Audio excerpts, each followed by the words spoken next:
الحمد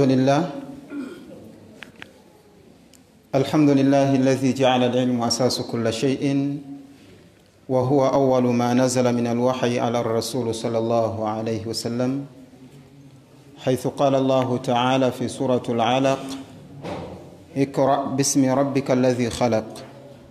وقال أيضا في سورة القلم: نون والقلم وما يسطرون. ثم الصلاة والسلام على من بعث رحمة للعالمين، محمد بن عبد الله صلوات الله عليه وسلامه عليه، وبعد. قد في الله، فإن أحق ما تصرف فيه الأوقات ويتنافس في نيله ذوي العقول تعلم العلم النافع الذي به تحيا القلوب وتستقيم الأعمال وتزك به الخلال. ولقد أثنى الله جل جلاله في كتابه الكريم حيث قال: هل يستوي الذين يعلمون والذين لا يعلمون؟ فنفي سبحانه وتعالى التسوية بين أهل العلم وغيرهم. وقال صلى الله عليه وسلم: من سلك طريقا يلتمس فيه علما سلك الله له به طريقا إلى الجنة أو سهل الله له به طريقا إلى الجنة.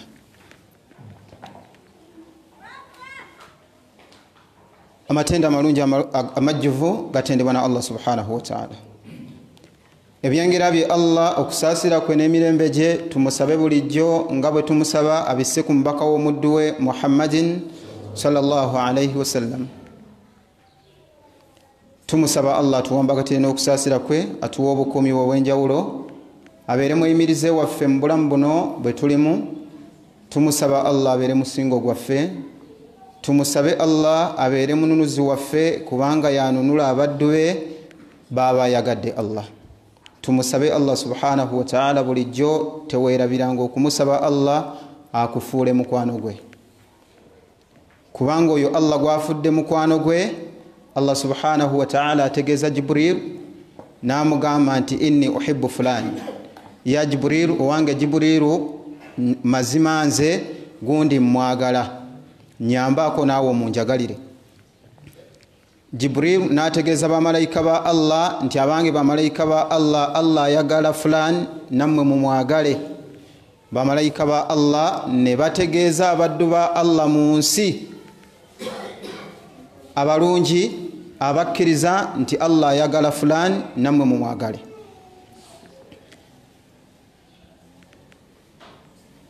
Kyova olaba mu hadithi al-Qudusi yagamba nti ampalanira ow'omukwano oyo butereevu mulangirirako olutalo okuviira ddala mu bamalayika mpaka mu bantu bawangalira mu nsi. N'olwekyo tumusabe Allah atufuule emikwano gye. Tumusaba Allah atufuule emikwano gye. Bakadde bange, nze nammwe tulamirigana kugondera Allah subhanahu wa ta'ala. Tewaliwo nsonga yatuleeta mu nsi, yatukoza Allah yagamba nti wama khalaqtul jinna wal insa illa liya'budun. Satonda bantu n'amajinni wabula nabatonda kunsinza. Nze ntera okukivunula nti nabatonda kunsukkulumya, kubanga ekiyitibwa ibaada oba ekiyitibwa okusinza abantu kibalemerera okutegeera, ne balowooza nti kujja kusaala ng'omuntu bwazze n'asaala, abalala ne balowooza nti kusiiba omuntu n'asiiba, abalala ne balowooza nti kujjayo Qur'ani n'agisoma n'aba nga asinzizza, abalala ne balowooza nti kubeera mu adhkar omuntu n'agamba nti nsinzizza Allah. Naye ekiyitibwa okusinza Allah oba ekiyitibwa ibaada kwe kusukkulumya Allah ku buli nsonga gy'oyagala okukola n'omanya nti tewaliiwo gw'ogikolera okuggyako waggulu waayo waliyo Allah subhanahu wa ta'ala. N'omanya nti ekikuleese okusaala tewali nsonga ndala ekuleese okuggyako Allah. Ekikusomesa Qur'an togisoma kusiimisa bitonde bino, wabula oyagala abeera agisiima ye Allah subhanahu wa ta'ala.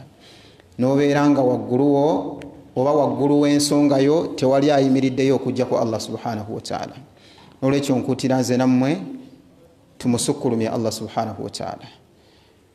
Ekyo bwe mba nkimaliriza njagala kufunza bigambo byange mu bigambo bitono. Mbagambye nti Omubaka Muhammadin sallallahu alayhi wa sallam Allah subhanahu wa ta'ala bwe yamusanga ng'ali mu mpuku ng'ali mu kusinza Allah subhanahu wa ta'ala n'amutumira Jibrilu alayhi salatu wassalam nga Muhammadi yeeyawudde ku bantu be olw'embeera ze bawangaalamu n'agenda mu mpuku n'asalawo awangaalire eyo kusinziira ku mbeera gye bawangaalangamu abantu be asigale ng'asinza Allah subhanahu wa ta'ala. Jibrilu alayhi salam bw'asanga Muhammadi mu mpuku ng'asinza Allah n'amwekenneenya n'amugamba nti iqra ya Muhammad. Muhammadi soma, n'agamba nti ma ana biqari'in, gw'ogamba okusoma ebyokusoma tabimanyi. Tebamusanga ku programu ya nnimiro, bamusanga ku programu ya kusinza. Jibrilu yeewuunya asinza ng'ate tamanyi kusoma, kitegeeza nti yali asinza ng'akola by'atamanyi kubikola. N'amugamba ikra asoma, n'agamba ma ana biqari'in, gw'ogamba okusoma tamanyi, simanyi kusoma. N'amugamba ogwokusatu n'amuyigiriza ikra bismi rabbika alladhi khalaq. Kali kabonera akatulaga nti tosobola kuvaayo n'ojja osinza Allah subhanahu wa ta'ala okujjako ekiteekwa okukulembera mu kusinza kusoma. Era teri kyafuula Muhammadi wanjawulo okuva lwe yabeerawo, okuva ku lunaku olwo Jibrilu lwe yamukyalira mu mpuku okutuusa ensi lwerisaanawo. Teri kyamufuula wanjawulo okutuuka ng'ayogerwako olwaleero. Teyafuuka wanjawulo lwa kusinza nnyo Allah subhanahu wa ta'ala. Allah yamusukkulumya ebitonde byonna biilmin, na kumanya. Era olunaku Jibrilu lwe yamukyalira n'amusomesa, bwe yamala okuyiga kye kyamufulumisaayo eri abantu n'amugamba nti kakati ya ayyuhal muddathir kum fa anzir. Olw'okuba yali amaze okuyita mu kilaasi ya Jibrilu alayhi salatu wassalam, ng'ate ne kye yamusomesa kyali kimu, yamusomesa kitabo kya Allah subhanahu wa ta'ala, Quran. Bwe yamala okugiyiga, bwe yamala okugimusomesa, n'akwata obufu bwayo n'amugamba nti kakati kum fa anzir, yimirira naawe ogenda otiisa abantu, kubanga otuuse ku mutendero ogusobola okuyimirira mu maaso g'abantu n'obategeeza ebikwata ku Allah subhanahu wa ta'ala. Kyeyava agamba nti fabda bil ilmi qabla al qawli wal amal, nga tonnayogera tonnakola mulimo gwonna, tuula wansi oyige. Ekyo Muhammadi kye yatuulamu mu kilaasi kyamufuula ow'enjawulo mu bantu bonna, n'olwaleero okubeera nga ffenna tuli bagobereza abagoberera enkola y'omubaka Muhammadin sallallahu alayhi wa sallam. Situgigoberera lwakuba yasinza nnyo Allah, naye tugigoberera olw'okuba nti yalwana n'ategeera Allah subhanahu wa ta'ala, yamutegeera na kumanya. Nolwekyo kyova olaba nabagambye nti ahaqqu ma tusrafu fihi al awqat, ekituufu ky'okuteekamu ebiseera, ky'okumaliramu obudde bwo. Wayatanafas fi nailihi dhawul uqulu, Allah gwe yawa amagezi amabikkule, obwongo obutegeera obulungi obutaliko mpumbu, omuntu kye yandibadde akompitingiramu taallumul ilmu annafi'u, omuntu yandikompitingidde mu kuyiga oba mu kunoonya kumanya okugasa. Competition abantu bagiteeka mu bintu bingi. Oli ayinza okukompitingira mu kukola emirimu jensi, mu kuzimba amayumba. Oli naga nti nalabye gundi azimba bweti, nange gye ngenda okuzimba. Nalabye shekhe fulani oba nalabye fulani avuga emmotoka bweti, nange gye ngenda okuvuga. Nalabye gundi ayambadde bwati, nange olugoye lwe ngenda okwambala. Kikulu naye ekisinga obukulu ma tusrafu fihi al awqat wa yatanafas fi nailihi dhawul uqulu, Allah gwe yawa amagezi amabikkule kyateekwa okuvuganyizaamu taallumul ilmu. Bannange tutule wansi tusome. Bwe tuba tusoma, situsoma buli kye tusanze, naye tusoma al ilmu nafi'u, tusoma ilmu egasa. Abamanyi bwe baali bakasama ilmu bagamba nti yankasimu ila qismain, okumanya kwateekulwamu emiteeko ebiri. Waliwo ilmu nafi'un, ilmu egasa, wa ilmu dharrun, ne ilmu ebuza etayina mugaso. Ne batugamba nti wannafi'u yanqasimu ila qismayn, ilmu egasana yerimu emiteeko ebiri. Ma nafuuhu yataadda wa yastamirru fi dunya wal akhirah, waliwo ilmu egasa omuntu ng'emuyamba n'emulerera mu nsi muno ate emwanjula ne mu maaso g'owekitiibwa Allah subhanahu wa ta'ala.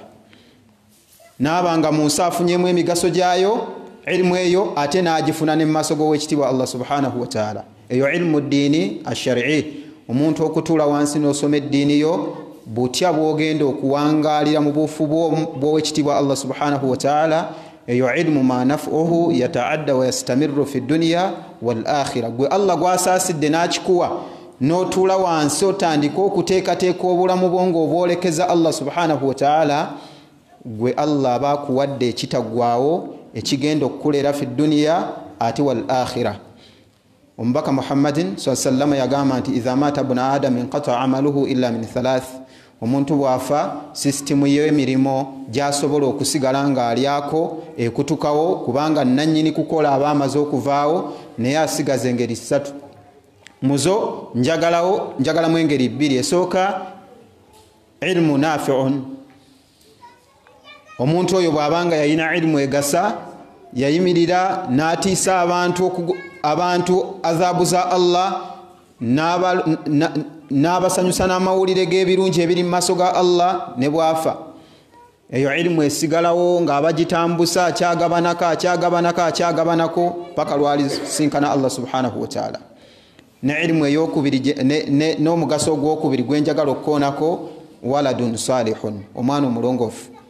Omwana alongooka naki? Omwana alongooka na ilmu, talongooka na kirala.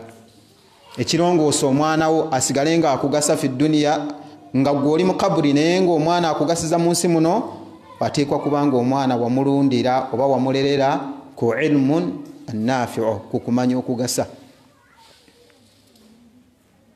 Ebyo bibiri bikulu. Ne kiri kikulu naye kiri ekirala nkireseeyo, naye nga nakyo kikulu, kubanga okuzimba omuzikiti guno abantu ne basigala nga bagusaaliramu sadaqatun jariyatun, kiba kigambo kya buvunaanyizibwa. Naye ekindeesezza ensonga ziri ebbiri, ezo teziggwaawo.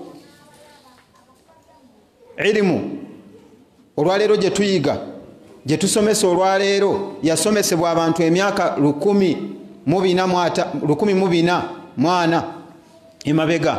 Olwaleero bye bigamba ate ebitusomesebwa olwaleero. Abaabisomesa bagenda dda emyaka 1,400 ne hatta al-ana tukyabiryako, bakyalina omugabo gwabwe ku nsi. Njagala okusanyusa amawulire n'abantu abakuze nti obuvunaanyizibwa bwe tuyina kwe kusisinkana Allah subhanahu wa ta'ala nga tumanye ekitabo kye. Okuva lwali nti Muhammadin sallallahu alayhi wa sallam Jibrilu yajja gyali okumusomesa ekitabo kino nga musajja mukulu. Kaali kabonera akalaga nti oteekwa okufaayo n'olwana nga bw'osobola mu bukulu bwo, wootegeeredde nti Qur'an erina value, okulwana nga bw'osobola osisinkane Allah nga Qur'an eno ogirina. Tulwanirira ebintu bingi. Olwaleero essimu ze tulina tekuliiko nnamba, naye ogitegeera bulungi buli ekigirimu. Oyagala osisinkane Allah omugambe nti yeeno Qur'an eyaliko n'ennyukuta ezirabika yali nzibu okusoma okusinga essimu gye nali nsomera mu mutwe nga byensoma sibirabako.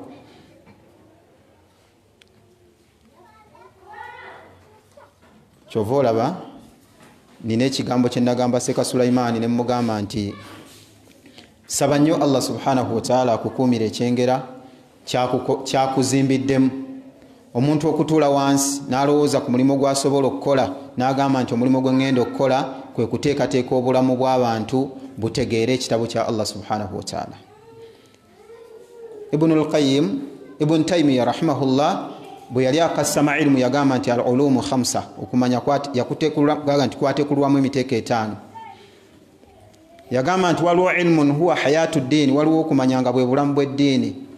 Omuntu bw'atabeera na kumanya okwo tabeera na ddiini namu. Eddiini gy'abeera nayo bw'etaba namu eba nfu. Yadde nga asobola okusigala nga yeeyita musiraamu naye tabeera musiraamu.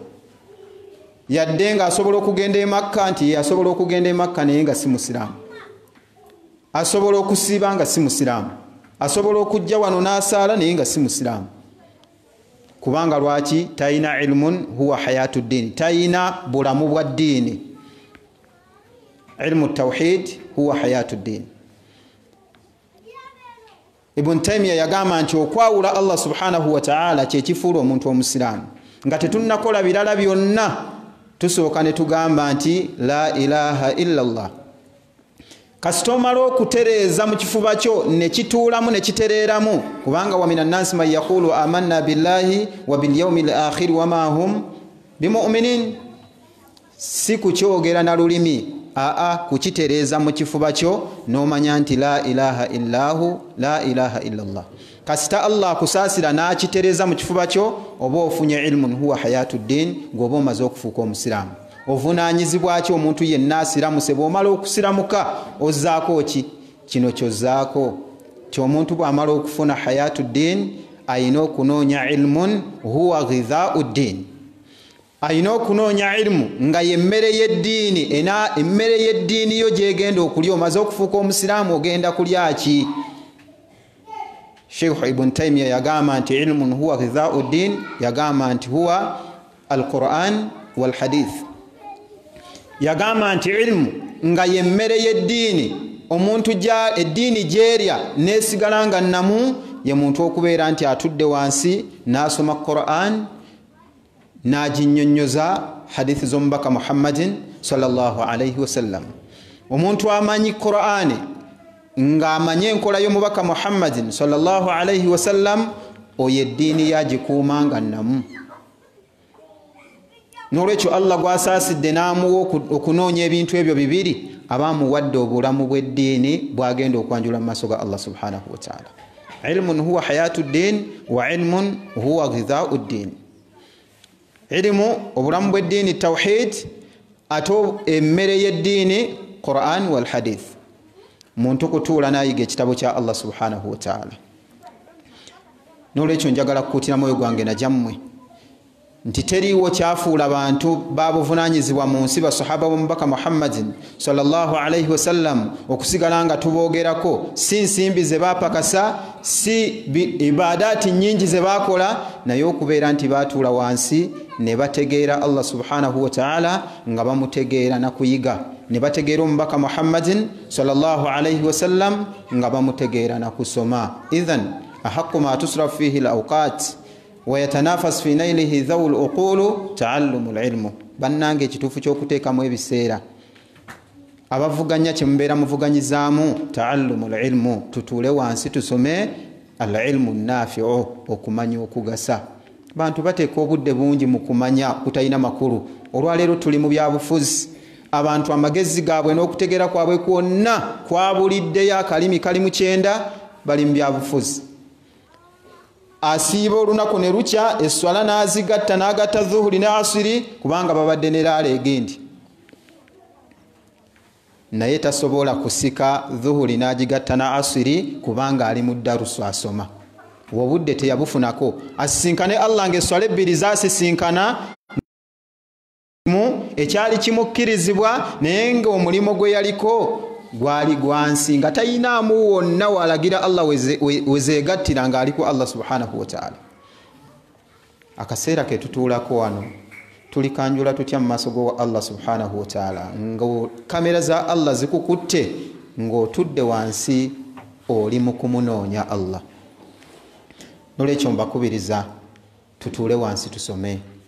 Mu myaka gyo gy'olina, badde ne musajja mukulu wali mukadde wange nga mugamba ebigambo bino, mutunuulidde envi zimujjudde mu kirevu, omutwe gwonna gujjudde envi, musajja mukadde ate ali wano yeetala bw'ateekateeka bwadduka eno bwadduka eno bwadduka eno. Ne mugamba ebigambo wali nti weebaze Allah mu myaka gyo, ate ofumiitirize ku bantu be mwenkanya emyaka n'abakusinga okubemu akafaananyi. Essaawa zino bali mu bifo ki?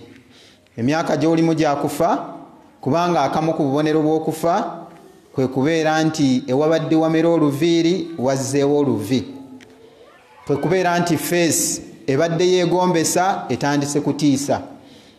Kiba kitegeeza nti oli musenguse, ateekateeka okusenguka ove mu bulamu buno. Naye omubaka yagamba zakara rajulu, yayogera ku musajja akufaanana yutiru safari omusajja yawanvuya olugendo nze sitera kwogera lugendo luno lwakuva eri gye tuvudde bukoma nsimbi kuva kalungu kujja wano yutiru safari yawangala mu nsi emyaka 6 n'awangala mu nsi emyaka 7 n'agubaasira yenna nabeera nga omutwe gujjudde envi ne feese zeemu ensalosalo atandika okumanya nti kati ensi naatera okugivaamu ngenda wa Allah subhanahu wa ta'ala yamuddu yadaihi ila sama nawanika emikono gye eri Allah subhanahu wa ta'ala ya rabbi ayi Allah nzija Allah wange nzija gy'oli naye ntegekera akafa akalungi we naatuula naye Allah naatunuulira ayagala ekifo ekirungi nga mat'amuhu haramu ebyokulya byatadde mu lubuto mulimu haramu wa malbasuhu haram enyambala yambadde haram wa mashrabuhu haram ebyokunywa haram wa gudhiya bil harami nga ne environment mwawangalira tainaawo chance jasobola kuwona haram wabula muri munda wakati mu haramu mwajimukidde fa anna yustajabu lidhalik bwoba gwe nga gwe mwanukuzi oyo omutandikirawo okuteekateeka ekifo wanawangalira nga kirungi tugenda kufuna ebifo byaffe kusinziira ku nteekateeka gye twateekateekamu obulamu bwaffe njagala kumaliza ne hadithi y'omubaka Muhammadin sallallahu alayhi wasallam yatugamba bwe tuli batutuuse mu maaso g'owekitiibwa Allah subhanahu wa ta'ala nga tugenda okufuna ejjana yaffe tugenda kugifuna kusinziira ku kunyiikira kwe twanyiikiramu nga tunyiikirira ekitabo kya Allah subhanahu wa ta'ala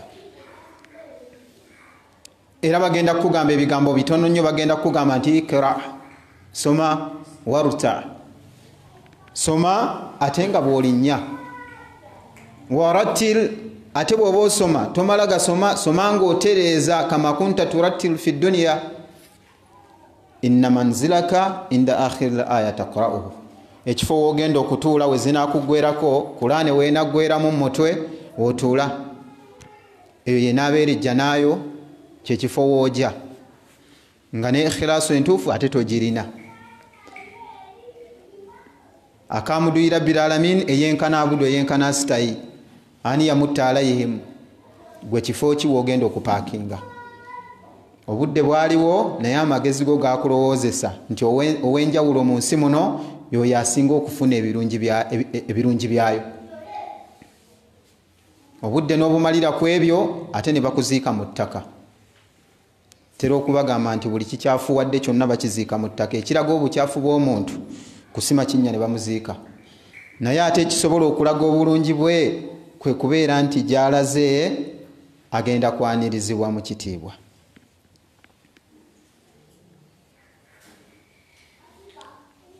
kuutira omwoyo gwange n'egyammwe twongere amaanyi n'amagezi gaffe ku ddiini ya Allah subhanahu wa ta'ala okugisoma naddala ku ilmu eyitibwa ilmu al-Qur'an ilmu ya Qur'an eyo yo tugiteekeko nnyo amaanyi kubanga kyekyasooka okuyingira mu mutwe gw'omubaka Muhammadin sallallahu alayhi wasallam ng'akisomesebwa Jibrilu alayhi salatu wassalam yenna omubaka sallallahu alayhi wasallam yagamba nti man kana subhanallah man kana laysa fi jawfihi shay'un min al-Qur'an kalbayt al-harb hadith bwetu ndowooza bwegamba nina ekigambo ndowooza ekiyingiddemu ekitali kyamu bwe kitabaamu hadith egamba nti oyo yenna laysa fi jawfihi shay'un min al-Qur'an nga Qur'an okoma kugiraba bwoti waliwo n'aba bagamba nti bw'obikkulamu bw'obikkuzi bwoti mpeera omuntu n'abeeraawo nga ye omulimu gwe kugibikkulamu bw'obikkuzi naye nga Allah tiyagissa kubikkulwa yagamba nti walaqad yassarna al-Qur'ana lidhikri si kubikkula bw'obikkuzi n'obikkulako bwoti n'obikkula n'okomeeno n'ogamba nti nze nange nagibikkula nga nninze empeera za Allah subhanahu wa ta'ala tuula wansi osome Qur'an mu myaka gy'olina mu bingi bye weewaaniramu obyewaaniramu ng'obimanyi naye temulimu Qur'an oyagala kusisinkana Allah nga kye yakuteerawo nga yessemateeka we wagano kiwa obudde n'obuwa ebirala oyagala osisinkane Allah kuwa obusaasizibwe kaifu teriyo ibada esinga bulungi mu ibadaati zonna okujjako okusoma Qur'an. Kino kankikutegeeze nako okumanya ilimu kintu kikulu. Ilimu esinga omuntu asadde, okusaala, okusinza, okusiiba gwe mulimo ogusinga okubeera ogw'ebbeeyi mu mirimu egikolebwa omuntu. Naye omusiibi tasobola kusinga muntu atudde wansi kusoma mpeera, okujjako nga eyasiibye yasooka kusoma. Emirimu ebiri, okusiiba gwe mulimo omubaka Muhammad sallallahu gwe yagamba nti ngabo kitala omuntu kyagenda okulwanyisa nakyo jahannama ayingire jana, naye teriiwo omuntu asobola kukwata kitala kyakusiiba kimuyingizise jana okujjako nga yatandikira mu ilmu. Kebeere shahada eno gye mulaba, la ilaha illa Allah miftahul janna lakin ma min miftahu illa lahu asnanu. La ilaha illa Allah kye kisumuluzo ky'ejjana, wabula teri kisumuluzo okujjako kibeera n'amannyo gaakyo. Fa in ji'ta bimiftahu lahu asnanu futiha lak, bw'olijja ne la ilaha illa Allah ng'erina amannyo gaayo egenda kukuggulirawo ejjana. Miftahu la ilaha illa Allah erinnya erisooka al-ilmu. Akakwakulizo ka la ilaha illa Allah kasooka kyoteekwa okusooka okukola bw'omala okusiramu kakutuula wansi kusoma. Osookera ku ki? Kusoma ki? Qur'an. Tosookera ku swala, osookera ku Qur'an, kubanga Qur'an yeteekateeka esswala. Qur'an yeteekateeka okusiiba. Qur'an yeteekateeka zaka. Qur'an yeteekateeka obulamu bw'omuntu bw'agenda okuwangaalamu mu nsi bwonna mu nkola y'emirimu gy'agenda okukola egyensi n'egya Allah subhanahu wa ta'ala. Onaasisinkana otya Allah n'emirimu emituufu nga tomanyi Qur'an? Olwekyo mmaliriza nga nkuutira omwoyo gwange n'egyammwe twongerwe amaanyi n'obuvunaanyizibwa obw'enjawulo mu kutuula wansi tusome ekitabo kya Allah subhanahu wa ta'ala. Allah gw'anaasaasira n'akimuwa ekyo n'akitegeera, Allah subhanahu wa ta'ala ajja kuba amuwadde ebirungi by'ensi n'ebyenkomerero. Aqulu qawli hadha astaghfirullah lakum.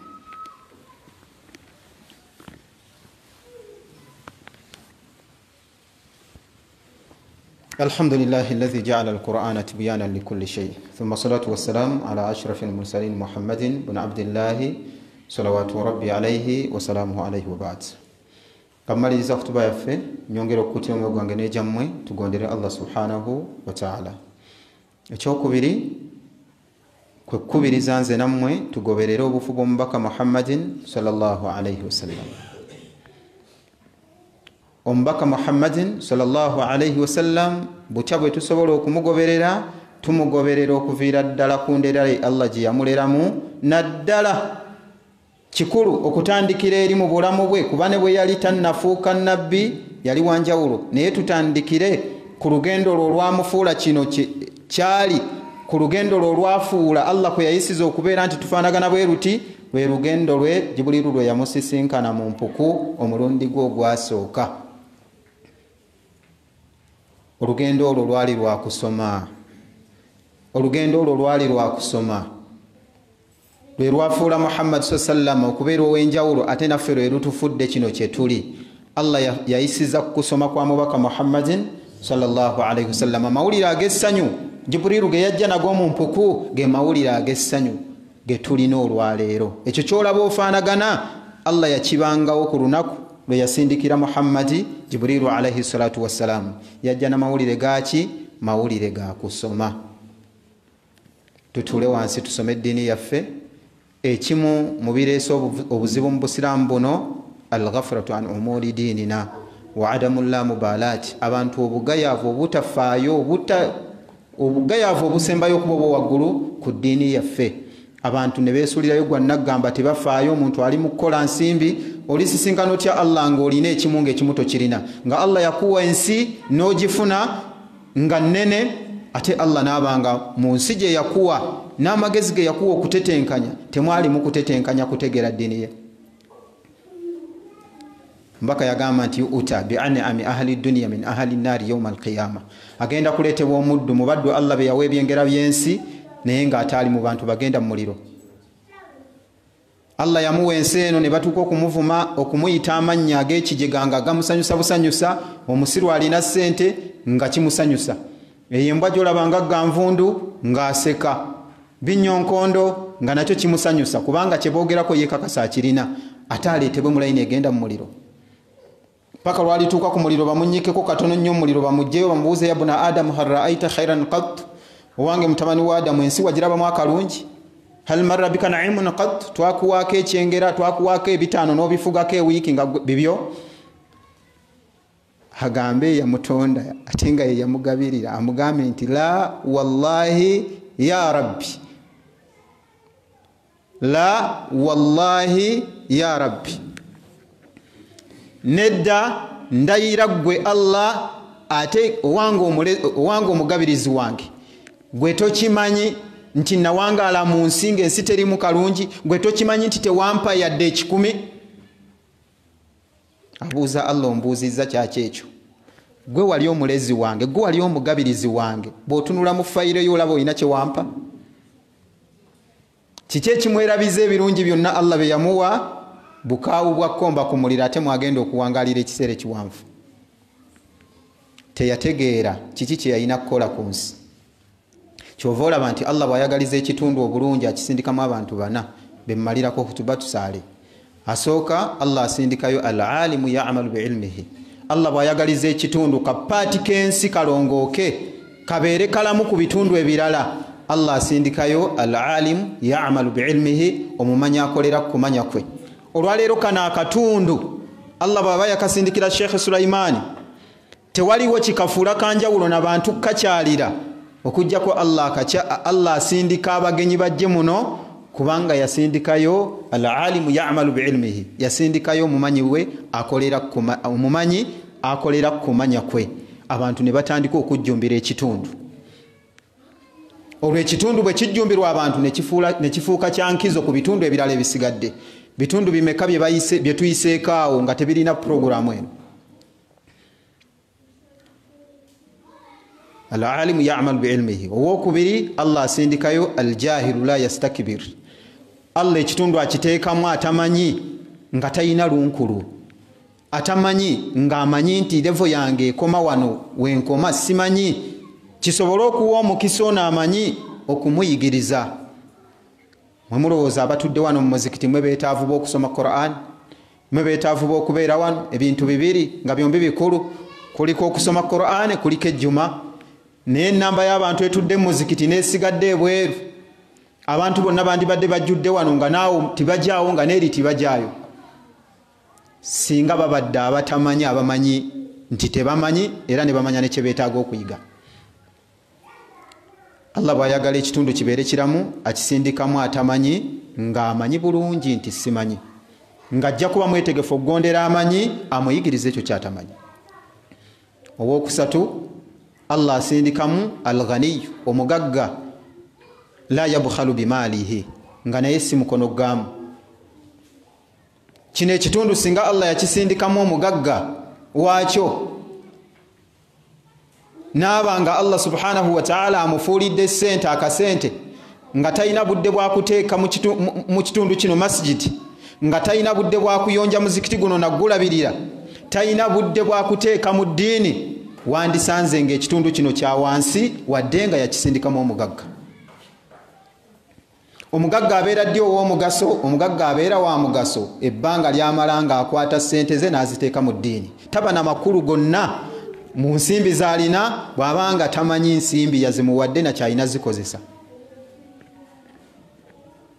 Kyova olaba nti tusabira nnyo abantu ba miteeko ena okubeera nga bateekwa okubeera mu kitundu kyaffe.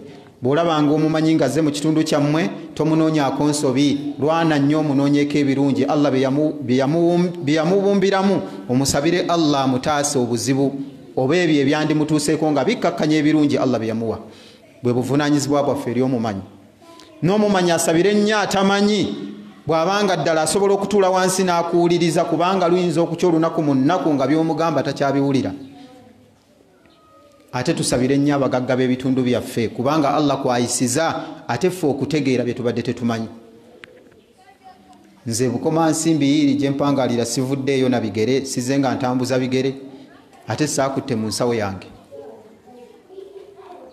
Okujja eno nga baneko n'abantu beeno Allah ayisiza mu abo be yawa ensimbi ne batujja gye batujje ne batuleeta wano olw'omugaso gwammwe Allah bataaziwa. Obuvunaanyizibwa bwaffe abatayina kwe kusabira abo abalina Allah ababumbiremu okulongoosa okweyambisa ensimbi zaabwe nga bazirongooseza Allah subhanahu wa ta'ala yazibawa. Ate ne tubasabira Allah bawe obukuumi bwazo zibeere nga tezibeeramu bizibu. Omuntu owokuna gwensemba naye mu kitundu naye abeera wa buvunaanyizibwa alfaqir, omwavu.